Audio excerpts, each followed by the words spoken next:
자기를 의롭다고 믿고 다른 사람을 멸시하는 자들에게 이 비유를 말씀하신다. 이렇게 돼 있어요. 바리새인이 기도를 하고 있어요. 서서 따로 기도를 하고 있는데 이게 이제 모습인데 이 사람이 기도하는 내용을 두 가지로 나눌 수가 있어요. 하나는 나는 이러이러한 죄를 짓는 사람들하고 다릅니다. 그들과 같은 죄를 짓지 않았습니다.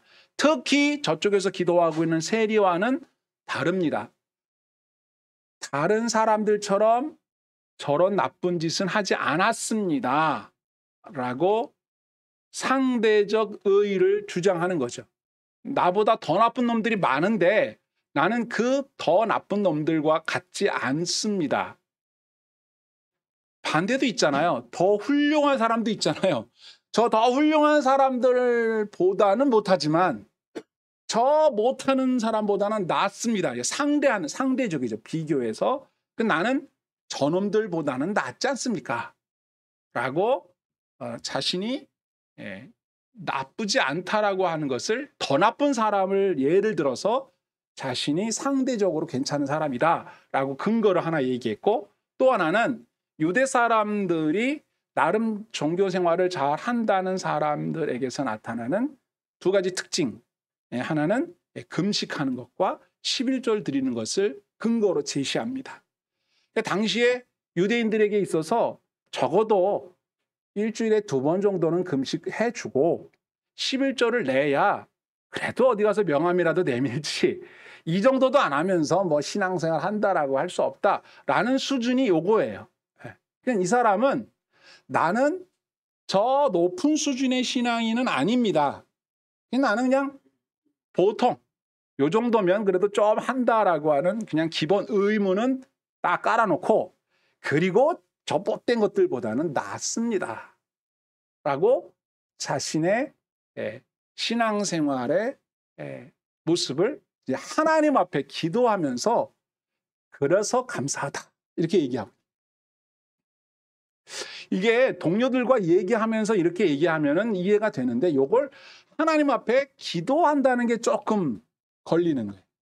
하나님 앞에 기도하면서 우리는 이렇게 안 하잖아요. 그죠? 저 사기꾼, 살인자, 강도, 저 못돼 처먹은 것들 저런 놈들처럼 그렇게 안 살아서 감사합니다. 이렇게 얘기 안 하거든요. 그리고 뭐 기본적으로 제가 주일 예배 잘 드리지 않습니까? 11조 내잖아요. 헌금 하잖아요. 나 이 정도예요. 라면서 하나님 앞에 얘기하진 않거든요. 그거 당연히 하는 건데 다 하는 거 자기도 하면서 뭘 그걸 하나님 앞에 감사하다고 마치 자랑하듯이. 여러분 잘 보세요. 이 얘기를 왜 하냐면 상대적 의의를 주장하고 있는 자기 방어 기제가 작동한 거예요. 누구 때문에? 옆에 세리가 있거든요. 그러니까 세리를 보면 아이고 저것도 인간이라고 기도를 하네.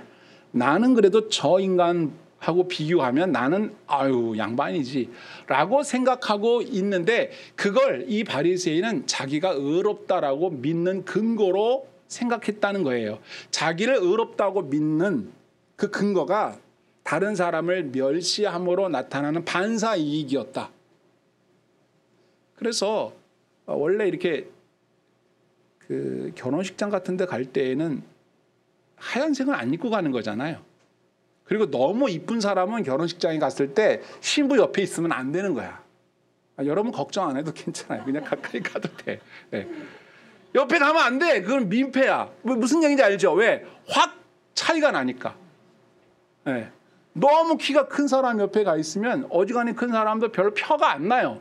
근데 작은 사람 옆에 가면 작은 보통 사람도 확 커 보이거든요. 이게 상대적인 반사이익을 노리는 건데 이 사람이 그런 거예요. 자기가 의롭다라고 믿는 근거가 뭐냐면 자기보다 훨씬 못한 사람들을 보면서 사는 거고 또 거기다가 마음이 조금 안 놓이니까 좀 더 깎아. 더 깎는 거예요. 그냥 놔둬도 누가 봐도 세리보다는 낫잖아요. 근데 그냥 놔두면은 좀 부족하다 싶으니까 세리를 더 깎아내리는 거예요. 저런 이 말이야 토색하는 자, 불의한 자 말이지. 안 받지만 간음됐을 거야 저거. 이러면서 더 깎아. 그러면 상대적으로 내가 조금 더 올라간다고 생각하는 이런 심리를 가지고 자기는 의롭다라고 믿는 사람들이 있다 이거예요. 그 사람을 예를 들어서 이 바리새인이다 이렇게 예를 드는 거예요. 이건 비유니까. 근데 이 사람 얘기를 하시면서 그 다음에 또 한 사람 얘기를 하죠. 저 밑에 있는 세리. 저 세리가 어떻게 기도하는지를 이제 관찰하셔서 이렇게 얘기합니다. 그 다음 보세요. 13절에 세리는 멀리 서서 감히 눈을 들어 하늘을 쳐다보지도 못하고 다만 가슴을 치며 이르되 하나님이여 불쌍히 여기소서 나는 죄인이로소이다 하였느니라. 아멘. 자, 이 세리는 자기가 의롭다고 믿는 사람은 아닌 것 같아요. 아무런 걸 내세우지 않잖아요. 자, 예수님이 이제 평가를 내려줍니다. 둘 중에 누가 의롭다 하심을 얻었겠냐? 기도를 했으니까 누가 두 사람 중에 누가 하나님께 기도가 상달되고 하나님이 그 기도를 들으셨겠냐? 대답해 주는 거죠. 그게 이제 14절에 있습니다. 14절. 내가 너희에게 이르노니 이에 저 바리새인은 아니고 분명히 얘기합니다. 바리새인은 아니고 이 사람이 의롭다 하신 바 그의 집으로 내려갔느니라. 자, 여기까지. 예수님이 분명히 얘기합니다. 바리새인처럼 자기를 의롭다라고 믿고 상대적으로 의로운 것을 확증하기 위하여 나보다 못한 사람을 찾아내서 그를 깎아내리고 공격하고 비난함으로 이 정도면 괜찮지 하는 사람들이 하나님께 올린 기도는 하나님께 용납받지 못했다. 의롭다 여긴 받지 못했다. 그런 소리는 하면 안 된다. 이렇게 딱 답을 정해줬고, 그런가 하면 예수님께서 그 세리가 했던 기도는 하나님이 받아들여 주셨다라고 말씀하셨어요. 예수님이 그렇다 그러면 그런 겁니다. 자, 그러면 다시 한번 돌아가서 뭐라고 기도했는지를 보세요. 13절. 세리는 멀리 서서 감히 눈을 들어 하늘을 쳐다보지도 못하고 다만 가슴을 치며 이르되 하나님이여 불쌍히 여기소서 나는 죄인이로소이다 하였느니라. 이 사람이 말한 건 다른 게 없었어요. 하나님 앞에서 다른 자기보다 더 나쁜 사람을 얘기하지도 않았고 하나님의 기준에서 절대 기준에서 자기를 대입해 보니까 자기는 아무 할 말이 없어요. 사람들이 자기를 죄인이라고 말해서가 아니라 세리라서가 아니라 자기가 생각할 때 자기 자신은 눈을 들어 하나님을 쳐다볼 수도 없는 사람이고 자기는 죄인이고 하나님께 구한다면 딱 한 가지 자기를 불쌍히 여겨주시기만을 구했던 거예요. 자, 요걸 얘기하시면서 예수님께서 하나님이 받아주시는 공식이라고 할까요? 하나님이 받아주시는 원리라고 할까요? 이걸 분명하게 말씀하십니다. 그게 뭐냐? 그게 14절 하반절이에요.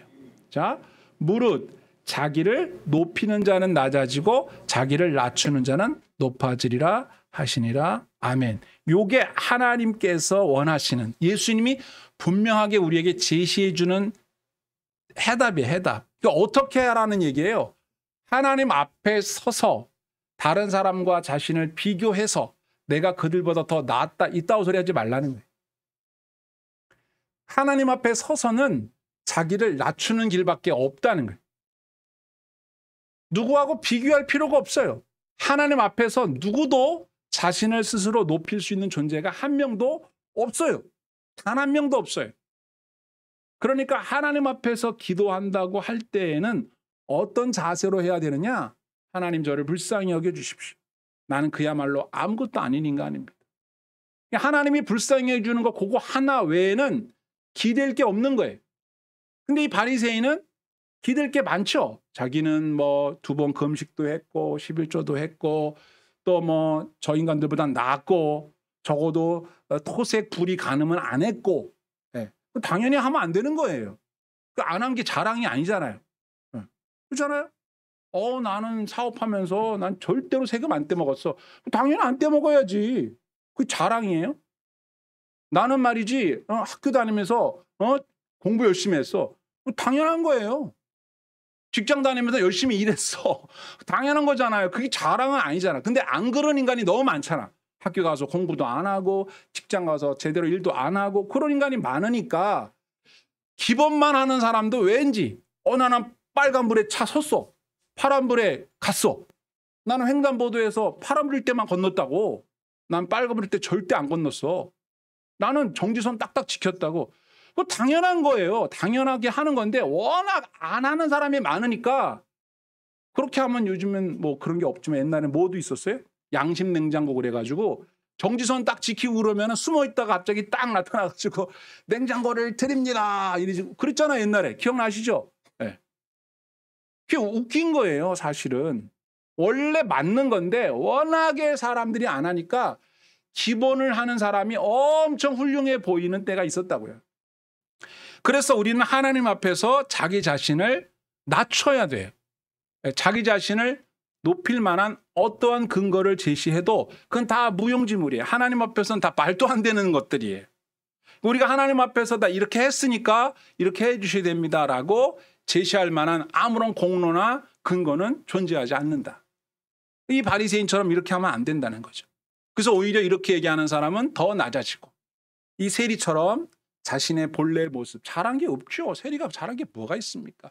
적어도 이 사람이 그런 잘한 게 하나 있다면 자기가 잘한 게 없다는 걸 알고 솔직하게 정직하게 그렇게 고백하면서 하나님이 자기를 불쌍히 여겨주시지 않으면 자기는 아무것도 아니라고 하는 것을 알고 기도했다는 거. 그게 잘한 거죠.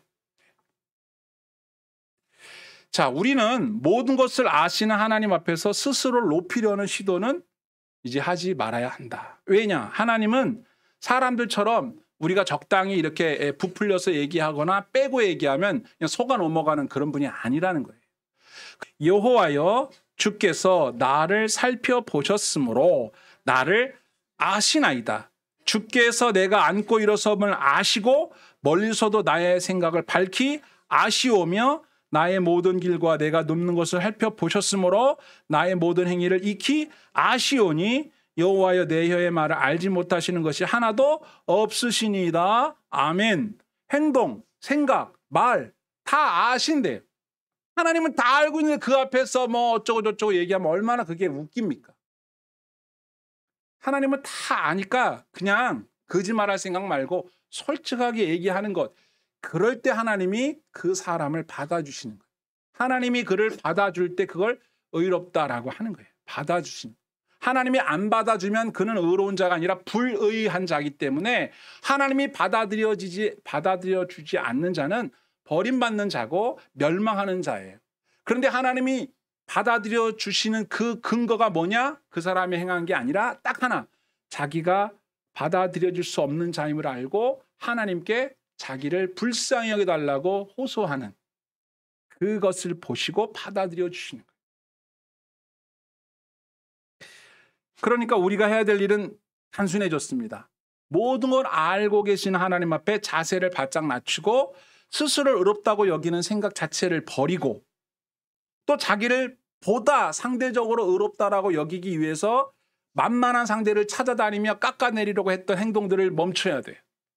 그 성경에 보시면 로마서 14장 10절에 내가 어찌하여 내 형제를 비판하느냐 어찌하여 내 형제를 업신 여기느냐 우리가 다 하나님의 심판대 앞에 서리라. 아멘. 이게 뭐예요? 우리가 평상시에 다른 사람을 업신여기거나 비판하는 이유가 뭐예요? 솔직히 심리적으로 뭐예요? 욕을 하는 것은 저 인간 같지는 않다는 거지 내가. 그렇죠? 네.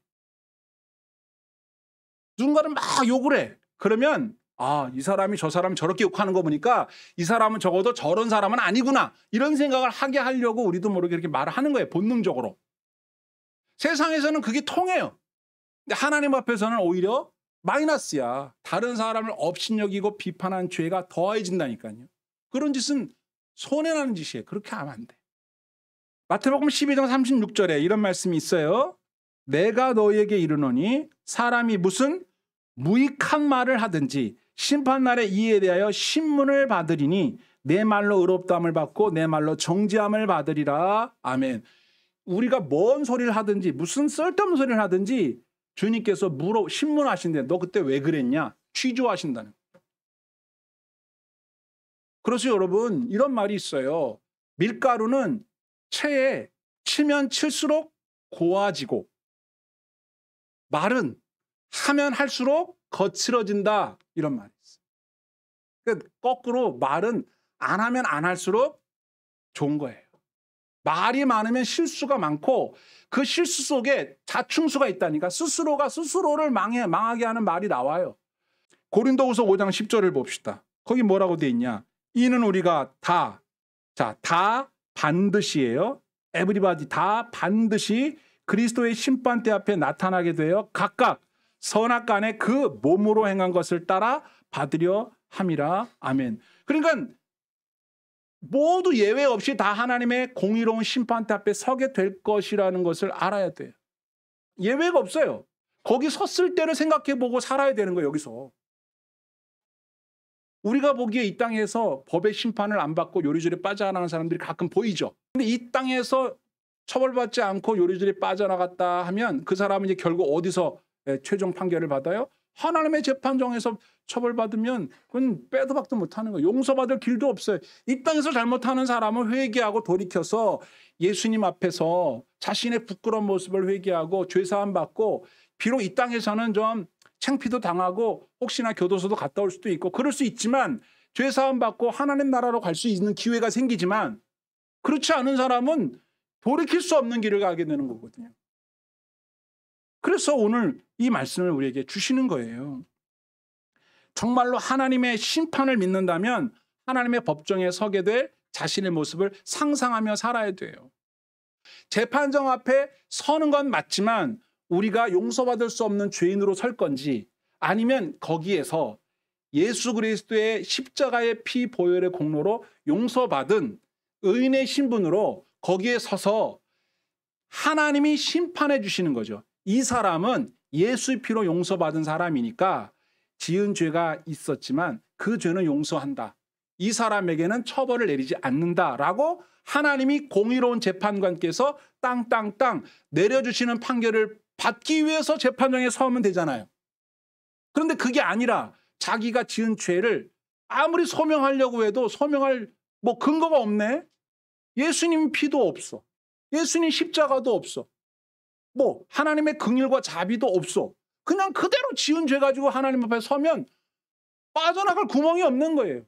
그러면 그에게 무서운 형벌이 기다리고 있는 거예요. 아니 성경은 그렇게 말하고 있는데 사람들이 이렇게 생각합니다. 에이 그거야 성경책에 있는 얘기지 그게 사실이겠어? 나는 그걸 안 믿어. 그게 불신자예요. 나는 근데 그걸 믿어. 그래서 나는 그게 무서워. 그래서 그 재판정에서 죄인으로 피고인으로 서지 않기 위해서 지금 나에게 남아있는 삶을 하나님의 말씀 위에 서서 경건하게 살기를 원해. 믿기 때문에 난 그렇게 살 거야. 그게 신자예요. 우리가 이 땅에 사는 날 동안에 하나님의 은혜로 평강을 누리며 살아가는 것도 정말 중요합니다. 그런데 그것만 다가 아니라 그 이후의 삶도 생각해 봐야 돼요. 그래서 언젠가 한번 사후 대책이 됐냐 말씀드렸죠. 그 이후의 삶이 정말로 있다고 믿는다면 우리가 재판정에 왜 가요? 상 받으러 가고 의롭다고 인정받으러 가고 확인받으러 가고 천국에 들어갈 수 있는 자격을 얻었다고 확인받으러 재판정에 가야지 무슨 벌을 받게 될지 어떤 지옥에 떨어지게 될지 무슨 무서운 벌을 받게 될지 그 벌 받겠다고 재판정에 가는 사람은 아니어야 되지 않겠냐 이거예요. 그게 여기서 결정된다 이 말이에요. 해서 오늘도 우리의 말과 행동이 하나님 앞에 정말 부끄러운 것이라고 여겨지거들랑 변명할 여지 없이 이 세리처럼 주님 저는 죄인입니다. 불쌍히 여겨주십시오. 또 이런 죄를 저질렀네요. 하고 회개하고 하나님 앞에 솔직히 인정하는 기도를 드리는 삶을 사는 사람이라면 걱정할 일이 없는 거죠. 근데 아직도 나는 상대적으로 너보다 낫다라는 자기가 의롭다라는 생각을 가지고 그런 걸 믿고 그 믿을 게 못 되는 걸 믿는 거죠. 그 믿음을 가지고 엉터리 믿음을 가지고 이 땅에 살면서 자기 마음이 불안하니까 여전히 다른 사람 까고 비판하고 나쁜 사람들 찾아내가지고 확 저런 나쁜 놈들이 있냐고 상대적으로 나는 덜 나쁜 사람이라는 안심 속에서 그렇게 사는 사람이 얼마나 불안하고 무섭겠어요. 그런 삶을 살아서는 안 된다고 오늘 가르쳐주고 계시는 거예요. 부디 하나님이 저와 여러분들에게 은혜를 내려주시길 바라요. 그 은혜가 뭡니까? 하나님의 은혜가 우리한테 푹 임하면요. 우리의 삶에 잡초들을 제거하는 일들을 하는 거예요. 예배드리면서 기도하면서 찬송 부르면서 우리 안에 원치 않는 더러운 죄악의 잡초들이 자라날 때 그걸 말끔히 베어내버리는 거예요.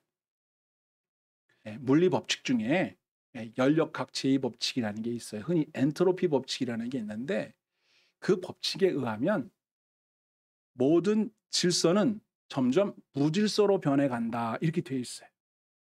여러분 우리가 가만히 있으면 얼굴에 때가 끼고 수염 나고 막 더러워지잖아요. 점점점.